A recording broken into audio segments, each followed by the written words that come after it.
Hello everyone, আসসালামু আলাইকুম। কেমন আছেন সবাই? আশা করছি অনেক বেশি ভালো আছেন। আজকে আমি আপনাদের সাথে শেয়ার করব খুবই সিম্পল খানাদানা। আর সিম্পল হলেও এই খানাদানাগুলো আমার অনেক বেশি পছন্দের। আজকে দর্শক বন্ধুরা, আমি আপনাদের সাথে দেখাবো কিভাবে আমি মাখিয়ে মাখিয়ে ভাত খাই। মানে আজকে মাখিয়ে মাখিয়ে খাওয়ার ভিডিওই আমি আপনাদের সাথে শেয়ার করব। তো চলুন, আজকে আমি দুপুরবেলা কি কি খাবার খেয়েছি তার আগে আমি আপনাদেরকে বলে নিই। যদি আমার ভিডিওটি ভালো লাগে অবশ্যই একটি লাইক দিবেন এবং চ্যানেলটিকে সাবস্ক্রাইব করে দেবেন। তো আজকের খানাদানায় ছিল সাদা ভাত। আম্মু আমার প্লেটে সাদা ভাত বেড়ে দিচ্ছেন। আর প্রথমে সাদা ভাতের সাথে ছিল ঢ্যাঁড়স ভাজি। ঢ্যাঁড়স ভাজিটা আমার কাছে অনেক বেশি ভালো লাগে। আর এই ঢ্যাঁড়স কিন্তু স্পেশালি আমাদের বাগান বাড়িরই ঢ্যাঁড়স। আমাদের বাগান বাড়িতে অনেক ঢ্যাঁড়স গাছ হয়েছিল, অর্থাৎ চাষ করা হয়েছিল। এত বড় বাগান বাড়ি তো আর ফেলে রাখা যাবে না, তাই গাছগাছালি আমার আম্মু শখ করে চাষ করেন।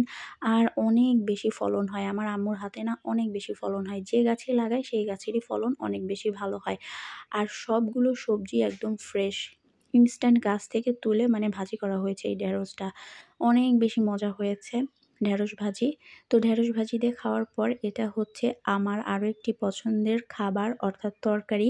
এটা হচ্ছে আলু দিয়ে ডিম ভুনা। এটা হচ্ছে গরম মশলা দিয়ে করা হয়, বাজনা দিয়ে করা হয়, যেটা আমার অনেক বেশি ফেভারিট। তো এখানে আমার আম্মু আমাকে একটা ডিম দিয়ে দিলেন। এর সাথে ডিমের সাথে ছিল হচ্ছে আলু।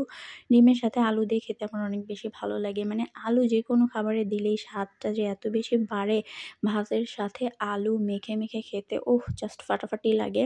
তো আমি একদম ভাতের সাথে আলুটা মেখে মেখে খাচ্ছি। আমার মাছ মাংসের থেকে ঝোল আর আলু দিয়ে ভাত এইভাবে কুচলি কুচলি মেখে খেতেই অনেক বেশি ভালো লাগে। ভাত মাখালে স্বাদটা যেন অনেক গুণ বেড়ে যায়। তো আমি ভাতের সাথে আগে আলুটা অনেক ভালো করে সময় নিয়ে মাখাচ্ছিলাম, যাতে করে ভাতের স্বাদটা অনেক বেশি বেড়ে যায়। দেখেন, আমি সব কিছু একদম মাখিয়ে ঝুঁকিয়ে একদম জগা খিচুড়ি করে খাই। আমার না এভাবে খেতেই অনেক বেশি ভালো লাগে। তো ডিমের তরকারিটা এত বেশি মজা হয়েছে। আমার আম্মুর হাতের এই তরকারিটা আমার অনেক বেশি ভালো লাগে। যে কোনো খাবার খেতেই আমার অনেক বেশি ভালো লাগে আম্মুর হাতের। তো দুপুরে খাওয়া দাওয়া হয়ে গিয়েছে। এখন কিন্তু আমি একটা স্পেশাল চপ খাবো, অর্থাৎ বড়া খাবো। এটা হচ্ছে মিষ্টি কুমড়ার ফুলের বড়া, অর্থাৎ মিষ্টি কুমড়ার গাছে যে ফুলগুলো ধরে সেগুলো তুলে না বড়া তৈরি করা হয়েছে। আমাদের বাসায় কিন্তু মিষ্টি কুমড়া গাছও আছে। আমাদের বাসায় যখনই কোনো সবজি হয় সেগুলো তুলে কিন্তু সুন্দর মতো পাকোড়া তৈরি করা হয়। আবার সবজি দিয়ে খিচুড়ি রান্না করা হয়। আবার দেখা যায় বিভিন্ন শাক দিয়ে খিচুড়ি রান্না করা হয়। তার পাশাপাশি কিন্তু বিভিন্ন রকমের চপ বা বড়াও তৈরি করা হয়।